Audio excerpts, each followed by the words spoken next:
অনেকে আছে না মা, একটা সন্তানের জন্য 7 ঠাকুরের কাছে মানত করে, করে কি না? আমি হরিবাসরে দাঁড়িয়ে একটা জায়গার নাম বলে যাব।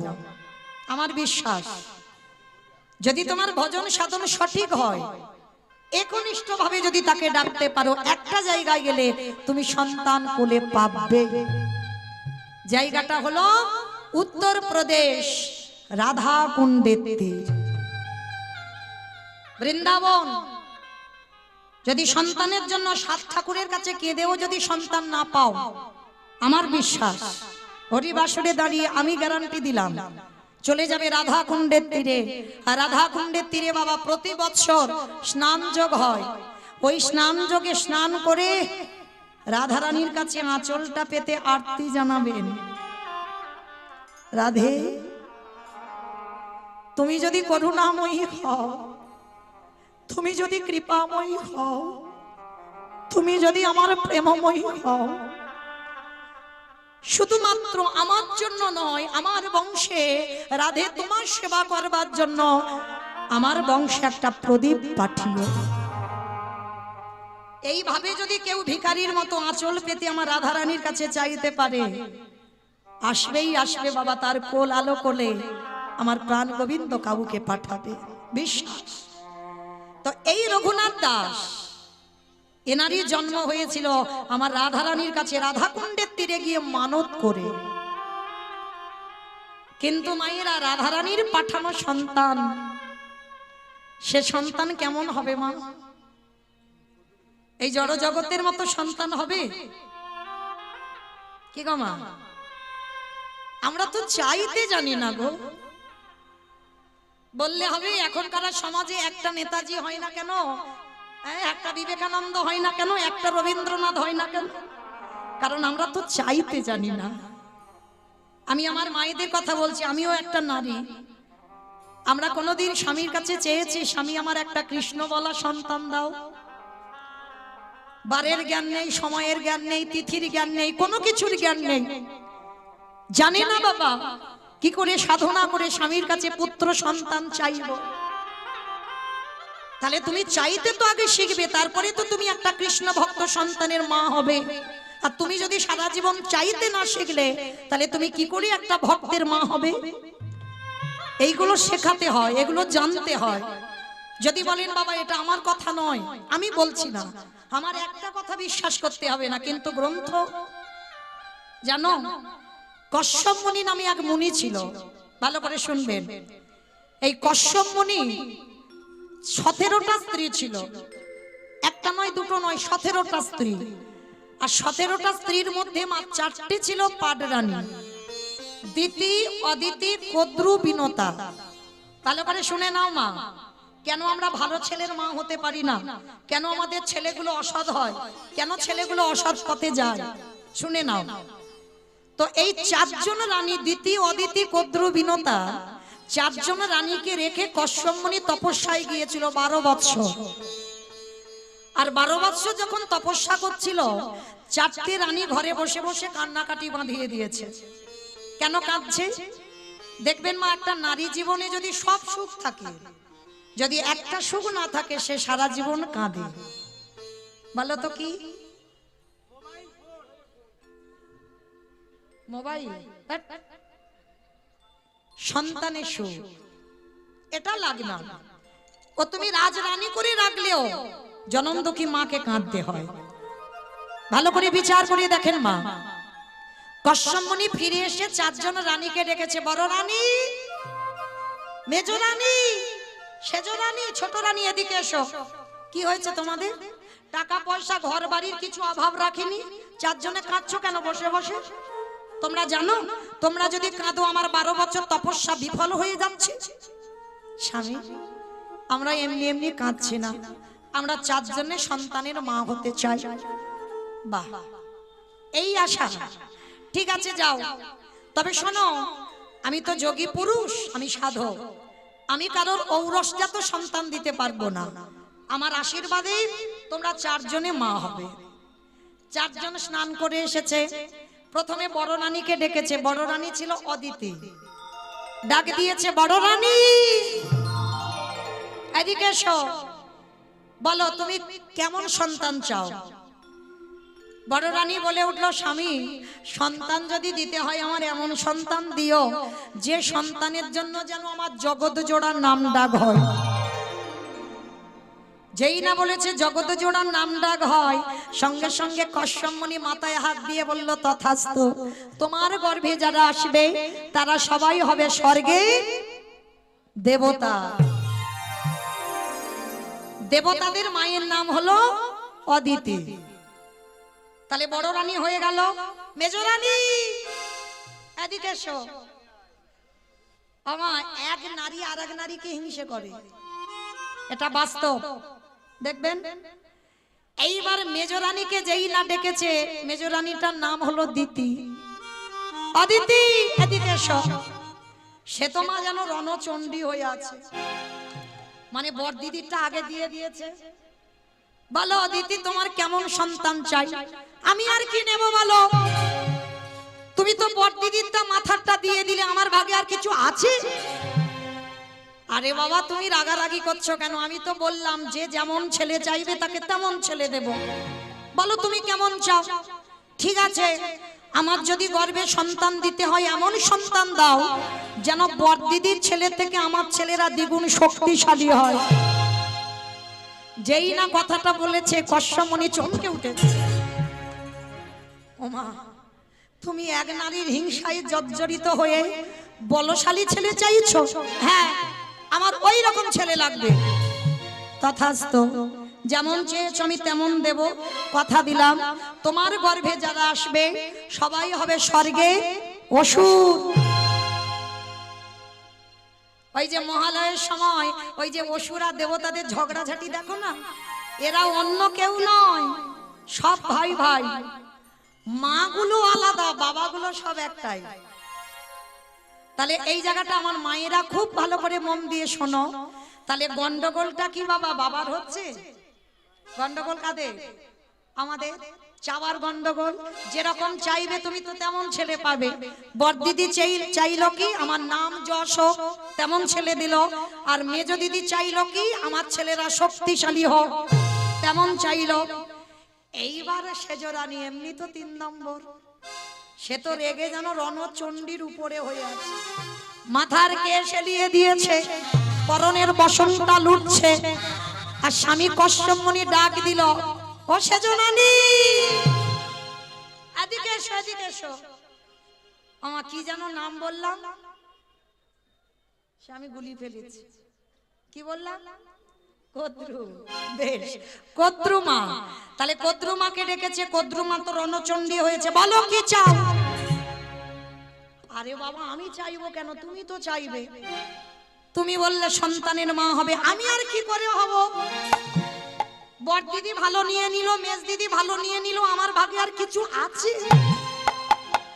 আরে বাবা তুমি এত রাগারাগি করছো কেন? বলো না তুমি কেমন ছেলে চাও? আমি তো কথা দিয়েছি যে যেমন চাইবে তাকে তেমন দেব। ঠিক আছে, তাহলে একান্ত যদি আমার গর্ভে দিতে চাও দাও। ওই বড় দিদি নয়, মেজ দিদি নয়, ওদের দুজনের শুধু ছেলে নয়, গোটা পৃথিবীর মানুষ যেন আমার ছেলেকে দেখে ভয়ে থরথর করে কাঁপে। যেই না কথাটা চেয়েছে না, কশ্যপ মুনি দেবে কি নিজে ভয়ে কাঁপছে। হ্যাঁ গো কদ্রু, তোমার ছেলেকে দেখে গোটা পৃথিবীর মানুষ কেঁপে উঠবে, বলে হ্যাঁ আমার ওই রকম ছেলে লাগবে। বেশ, কথা দিলাম তোমার গর্ভে যারা আসবে তারা কেউ সাধারণ নয়। যারা যারা তোমার গর্ভে আসবে তারা সবাই হবে বিষধর। কে গো? সাপ। পৃথিবীতে যত রকমের সাপ আছে, আর সাপকে দেখে কে না ভয় পায়? পৃথিবী সবাই কাঁপে না, ভয় পায় না? তাহলে কদ্রুমার গর্ভে যারা এলো, পৃথিবীর যত রকমের সাপ ওই কদ্রু মায়ের গর্ভে।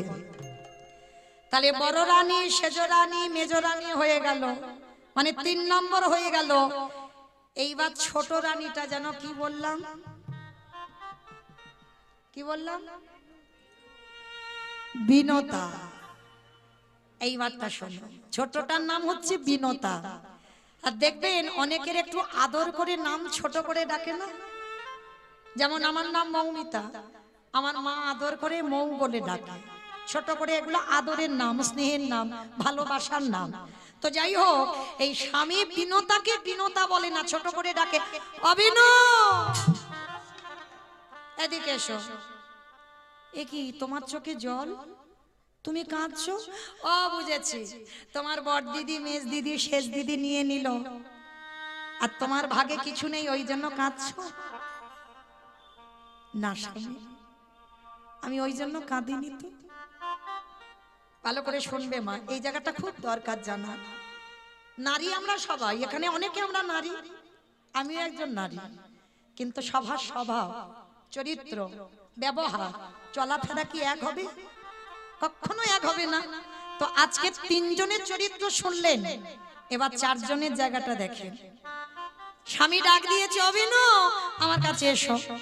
বলো তো দেখি, তুমি চোখের জল মোছো, বলো তুমি কেমন ছেলে চাও? আমি জানি তুমি ভয় পাচ্ছ, বড় দিদি, মেজ দিদি, শেষ দিদি নিল, আর তুমি ছোট, তোমার ভাগে ভালো কিছু নেই, ওই জন্য কাঁদছো। না স্বামী, তাহলে কেন কাঁদছো? বলো তুমি কেমন সন্তান চাও? মাথাটা নিচু করেছে, গলদেশে কাপড় দিয়ে আঁচলটা পেতেছে। স্বামী, আমি তোমার কাছে চাইব, কিন্তু কথা দাও, আমি যেমন সন্তান চাইবো তুমি আমায় দেবে। আরে বাবা, আমি বললাম তো, তোমার বড় দিদিদের দিলাম, মেজ দিদির দিলাম, শেষ দিদির দিলাম, আর তোমার দেবো না? বলো কেমন না, ওরকম করে নয়, তুমি একবার আমার মাথা ছুঁয়ে বলো যে আমি যেমন ছেলে চাইবো তেমন দেবে। আরে বাবা, মাথা ছোঁয়ার কি আছে, আমি তো বললাম দেবো। আচ্ছা ঠিক আছে, তবু যখন বলছো আমি মাথা ছুঁয়ে বললাম, তুমি যেমন সন্তান চাইবে তেমন দেব। বলো। গলদেশে বসনে দিয়ে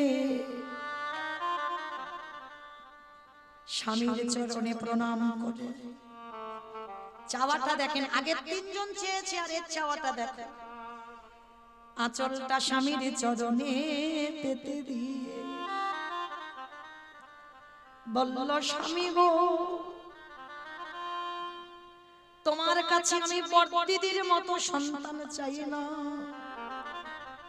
মেজ দিদির মতো সন্তান চাই না, ওই সেজ দিদির মতো সন্তান চাই না। সত্যি যদি আমাকে কিছু দিতে চাও, আমার গর্ভে তুমি একটাই সন্তান দিও। তবে মনে রেখো, যে সন্তানে তুমি আমার গর্ভে দান করবে, যেদিন আমার নিদানের সময় হবে, যেদিন আমার চাচা জানা বাঁশির দোলায় নিয়ে যাবে, তুমি এমন সন্তান আমার গর্ভে দান করো, সে যেন কৃষ্ণ কৃষ্ণ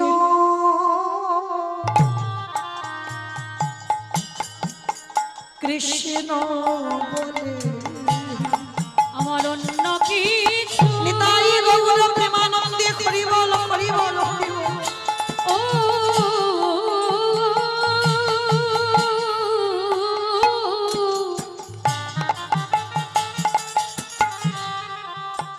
অন্য কিছু চাহি না গো,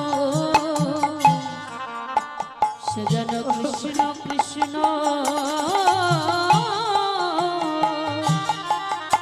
কৃষ্ণ।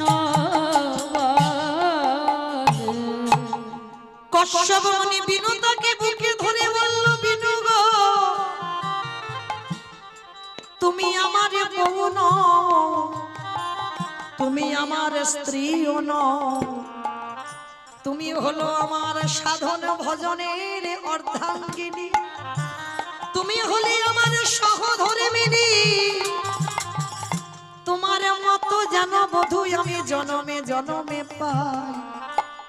শোনো, তোমার গর্ভে আমি বেশি নই, তোমার গর্ভে আমি দুটো ছেলে দিলাম, একটা সন্তান হবে অরুণ পাখি, যেটা হবে বাবা সূর্যদেবের বাহন অরুণ পাখি, আর আরেকটা সন্তান হয়েছিল গরুড় পাখি। আশীর্বাদ দিয়ে দিলাম, তোমার ছেলে শুধু কৃষ্ণ ভক্ত হবে না, ও যে নারায়ণকে কাঁধে কাঁধে নিয়ে বেড়াবে।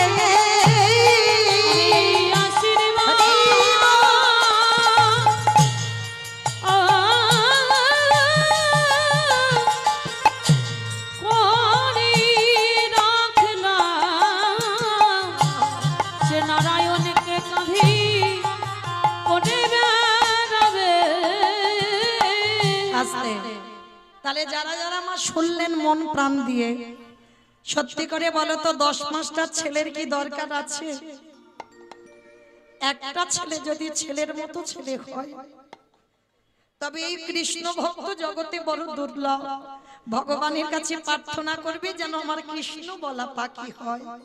তো আজকে লীলাতে বাবা গোবর্ধন দাস আর হিরণ্য দাস এরা বাবা জ্যাঠা রাধা কুণ্ডের তীরে মানত করে আমার রঘুনাথ দাসকে পেয়েছিল।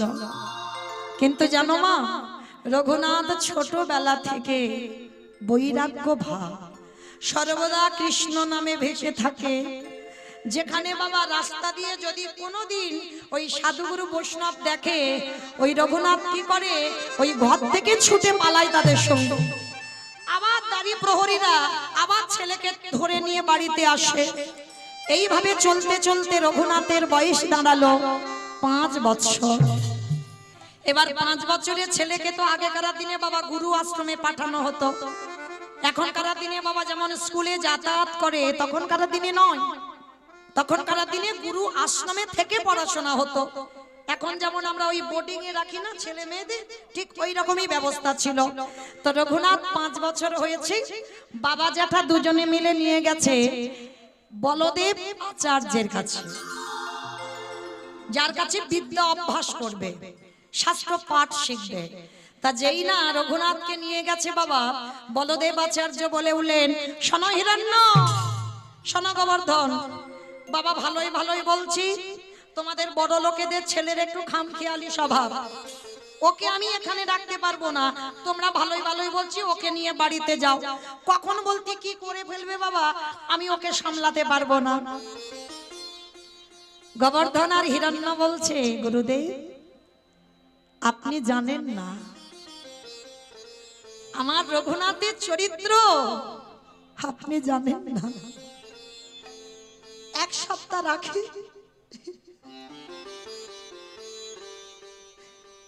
1 সপ্তাহ রাত্রি বুঝতে পারবে আমার রঘুনাথ কেমন ছেলে। তবে শোনো বাবু, 1 সপ্তাহকে আমি রাখবো, কিন্তু তারপরে যদি দেখি ও ছেলে বেয়ারা ছেলে, বেয়াদব, কথাবার্তা শোনে না, আমি কিন্তু তোমার বাড়িতে রেখে আসবো। বলে ঠিক আছে। অমাইরা রঘুনাথকে আশ্রমে রেখে এলো বলদেব আচার্যের চরণে। আর বলদেব আচার্য ভাগবত পাঠ করে। আর শুধু তো ওই রঘুনাথ একা নয়, রঘুনাথের বয়সী আরো ছেলেরা আছে পাঠশালায়, সবাই ভাগবত আসরে বসেছে আর গুরুদেব পাঠ করছে। অমাইরা সমস্ত পড়ুয়ারা পিছনে বসে কত গল্প গুজব করছে, কত হাসি ঠাট্টা খেলাধুলা করছে। আর ওই ছোট্ট রঘুনাথ একেবারে গুরুদেবের সামনে বসেছে। গুরুদেবের সামনে বসে নয়ন জলে বুকটা ভেসে যাচ্ছে। গুরুদেব পাঠ করতে করতে ভাগবতটা রেখে রঘুনাথের কাছে গিয়ে বলছে, রঘুনাথ, এই বাবা কি হয়েছে রে বাবা, তুই এমন করে সামনে অনেকক্ষণ ধরে দেখছি তুই কাঁদছিস। হ্যাঁ রে, তুই এই কঠিন কঠিন ভাগবতের শ্লোক, এই ভাগবত তুই কিছু বুঝতে পারছিস না? গুরুদেব, তা হ্যাঁ রে, বুঝতে পারছিস না, তুই ওরম পাগলের মতো ও বুঝেছি, বাবা মার জন্য মন খারাপ হচ্ছে না গুরুদেব? তাহলে কি ওই বাড়িতে যাবি, এখানে মন ভালো লাগছে না ওই জন্য? না গুরুদেব। তাহলে কি অন্যান্য বন্ধুরা তোকে বকেছে? না। তাহলে কি জন্য কাঁদছিস বাবা রঘুনাথ? গুরুদেব মুখ থেকে বেরিয়ে এলো, আমি কি তারে পাবো না?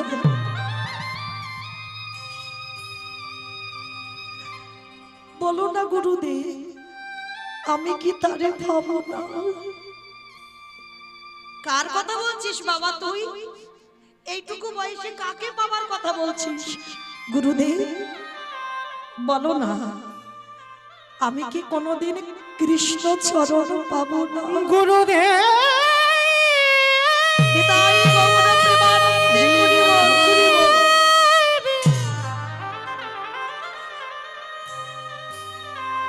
আমি কোথায়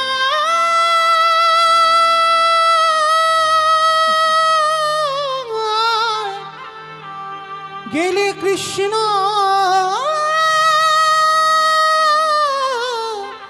পাবো?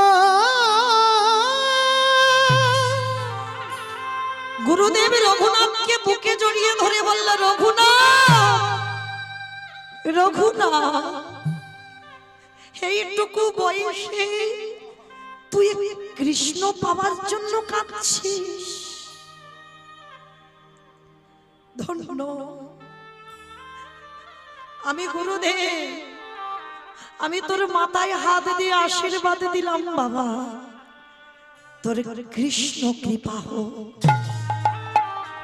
আমি বললাম তুই কৃষ্ণ চরণ পাবি। পড়াশোনা শেষ করে বাড়িতে ফিরল রঘুনাথ, কিন্তু বাড়িতে ফিরলে কি হবে মা? পোশাক কি জানো? জমিদারের ছেলে। আহার কি করে জানো না? যারা ভক্তির পদ অবলম্বন করে বাবা, তাদের নিদ্রা অল্প, আহারও অল্প। 24 ঘন্টায় একবার রঘুনাথ আহার করে, খিদে থাকে না তার, সর্বদা একটাই খিদে মা, আমি কি কৃষ্ণ চরণ পাবো না? কৃষ্ণ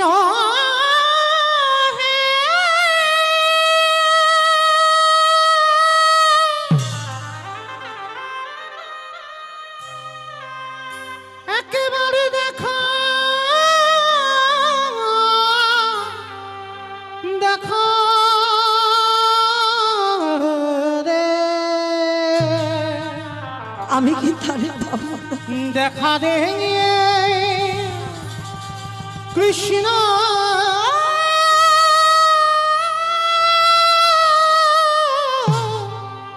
রে।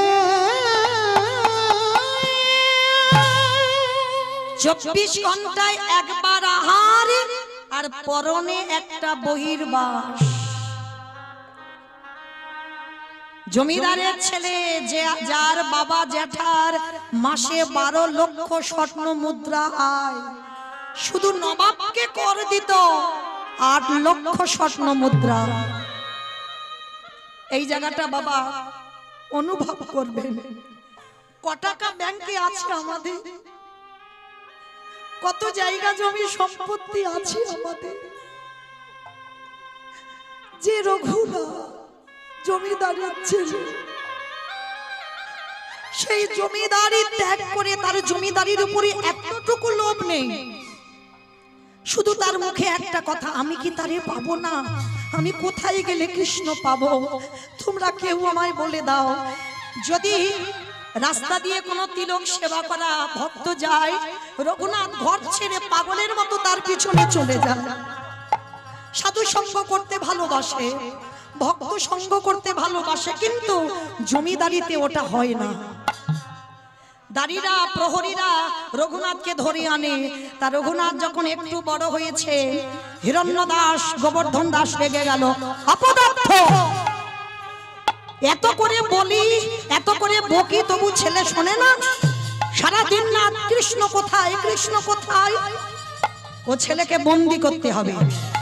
এই প্রহরী, যা ওই ছেলেকে কারাগারে বন্দি কর।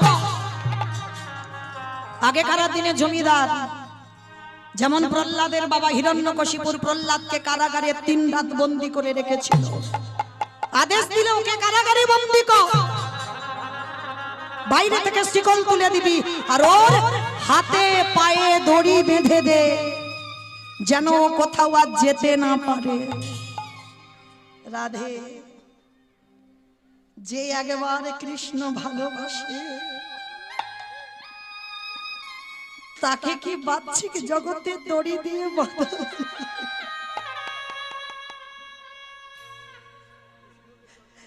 কৃষ্ণ চরণে যে একবার আত্মসমর্পণ করে দেয় তার বাহ্যিক জগতের কোনো দড়িতে আর কেউ বাঁধতে পারে না। রঘুনাথকে যখন দড়ি দিয়ে বেঁধে দিল না, রঘুনাথ হেসে উঠল। ঠিক করেছো, ঠিক করেছো বাবা, ঠিক করেছো। এতদিন আমার ভজন ঠিক হচ্ছিল না, এই যে আমাকে কারাগারে বন্দী করে রাখলে না, এইবার আমি নিরজনে ভজন করতে পারবো। মনে রাখবে বাবা, অনেকে আছে না লোকালয়ে নাম জপ করে,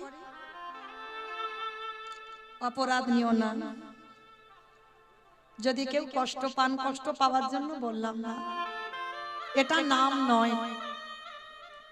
এ তুমি লোক দেখানি নাম করছো।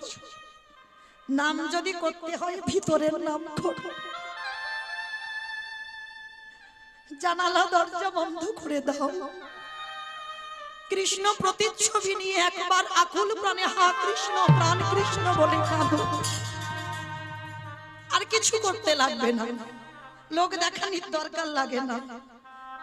তো আজকে রঘুনাথের হাতে পায়ে দড়ি বেঁধে দিয়েছে, বাইরে থেকে শিকল তোলা, খেতে দেয়।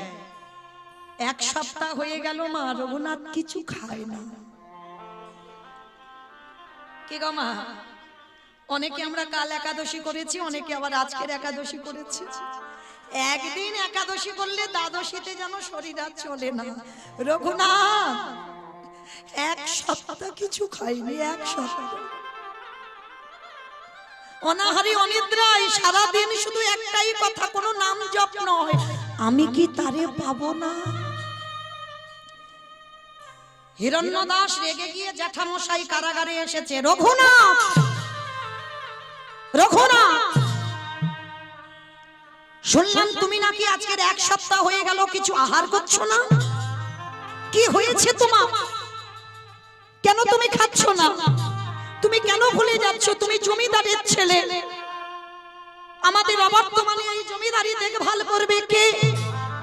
কি হয়েছে তোমার বাবা? বলো তুমি আমার কাছে কি চাও? যেই না জ্যাঠামশাই বলেছে কি চাও, সঙ্গে সঙ্গে ওই ছোট্ট ছেলে হাতে পায়ে দড়ি বাঁধা তো রঘুনাথের মাথাটা জ্যাঠামশাই চরণে দিচ্ছে।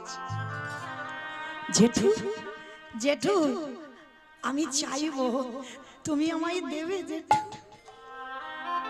বলো না, আমি যা চাইবো তুমি আমায় দেবে। রঘুনাথ, আমি তোর কষ্ট দেখতে পাচ্ছি না, তোর কষ্ট আমি দেখতে পাচ্ছি। বল বাবা বল, একবার বল তুই আমার কাছে কি চাস? আগে তুমি আমার মাথা ছুঁয়ে বলো, 1 সপ্তাহ যে খাইনি না, ছেলেটার কোনো ক্লান্তি নেই। কারণ কৃষ্ণকে যারা ভালোবাসে তাদের কোনো ক্লান্তি থাকে না। বলো না, বলো না জেঠু, আগে আমার মাথা ছুঁয়ে বলো, আমি চাইলে তুমি আমায় দেবে? দেব, দেব বাবা দেব, কিন্তু তুই কান্না বন্ধ কর, কান্না বন্ধ কর। তবে মনে রেখো জেঠু, তুমি কিন্তু আমায় কথা দিলে আমি যা চাইবো তুমি আমায় দেবে। তাহলে দাও, কৃষ্ণ এনে দাও,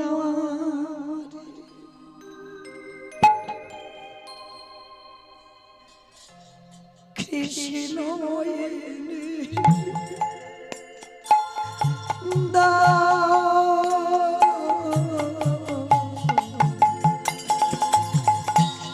কৃষ্ণ এনে দাও মরে।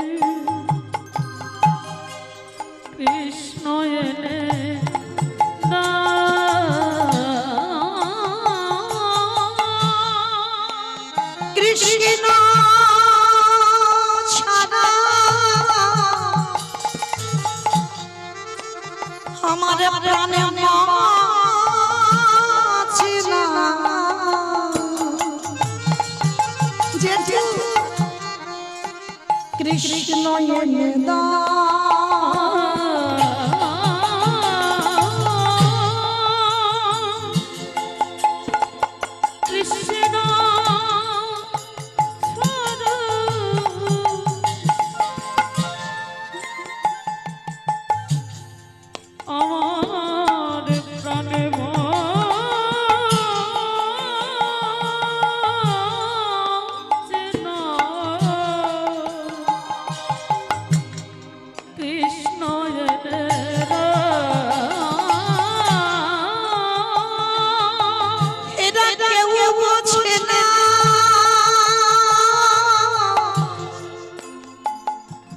আমার মনের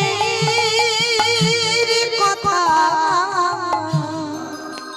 জেঠু বলে আমি তারে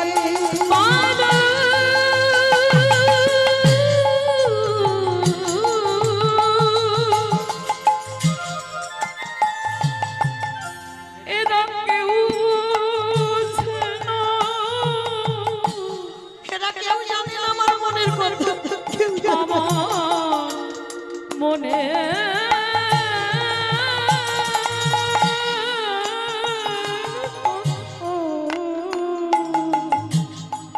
বলবো আমি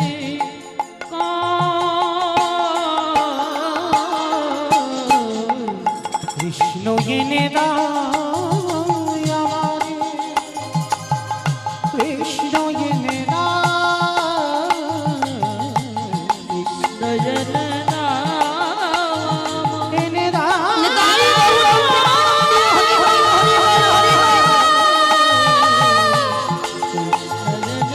কৃষ্ণ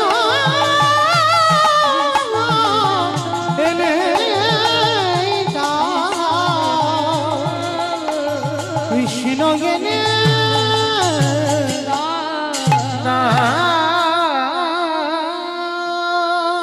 রঘুনাথ রঘুনাথ তুই কৃষ্ণ পাবার জন্য কাঁদছিস খবর পেল গুরুদেব বলদেব আচার্য সেই বলদেব আচার্য ছুটে এলো রঘুনাথের কাছে রঘুনাথ কৃষ্ণ বলে কাঁদলে কৃষ্ণ পাবি না বাবা কাঁদতে যদি হয় গৌর বলে কাঁদ কারণ রাধা কৃষ্ণ একাত্মা দুই দেহ ধরি অনন্য বিলাসীর শাশ্বদন করি এই দুই ভাবে চৈতন্য গোসাই ভাব রসাস্বাদিতে দোহে এ কোঠা কৃষ্ণ বলে কাঁদলে কৃষ্ণ পাবি না কারণ সেই রাধা কৃষ্ণ একাত্মা হয়ে কলিতে গৌর হয়েছে গৌর বলে কাঁদ গুরুদেব গৌর বলে কাঁদবো কোথায় পাবো গৌর চলে যা নদীয়ার মাটিতে কথাটা শোনার সঙ্গে বাবা জ্যাঠাকে সঙ্গে নিয়ে রঘুনাথ নবদ্বীপে গেল কেমন ভাগ্য দেখো নবদ্বীপে গিয়ে রঘুনাথ খবর পেল আমার নিমাই 24 বছর বয়সে সন্ন্যাস নিল আভাগা যেদিকে যায় সাগর শুকায় যায় এতদিন কৃষ্ণ বলে কেঁদেছিল কৃষ্ণ তো পেলই না যখন জানলো সেই কৃষ্ণ গৌরকে পাবার জন্য নদীয়ায় গেল আর গিয়ে দেখলো নিমাই 24 বছর বয়সে সন্ন্যাস ফিরে এলো বাবা জ্যাঠার সঙ্গে কিছুদিন পর খবর পেল শান্তিপুরে অদ্বৈত আচার্যের ঘরে আমার নিমাই এসেছে আর তখনকার দিনে এরা তো নবাব ছিল রাজরাজা এদের কানে আগে খবরটা যেত যখন গোবর্ধন আর হিরণ্য খবর পেল যে নিমাই ফিরেছে শান্তিপুরী অদ্বৈত আচার্যের ঘরে সঙ্গে সঙ্গে বাবা ওই ছেলে রঘুনাথের হাতটা ধরে ছুটে গেল শান্তিপুরে প্রভু আমার নর্তন কীর্তনে বিভোর রসে তনু ঢাড়ো ঢাড়ো গৌর কিশোর বদ রসে তনু ঢাড়ো ঢাড়ো গৌর কিশোর বদ রসে তনু ঢাড়ো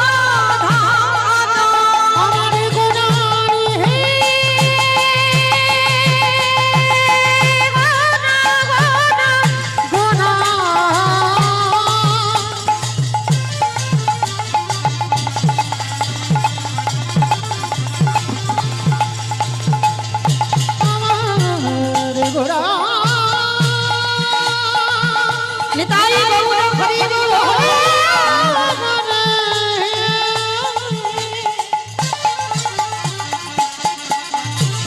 আমার গৌরা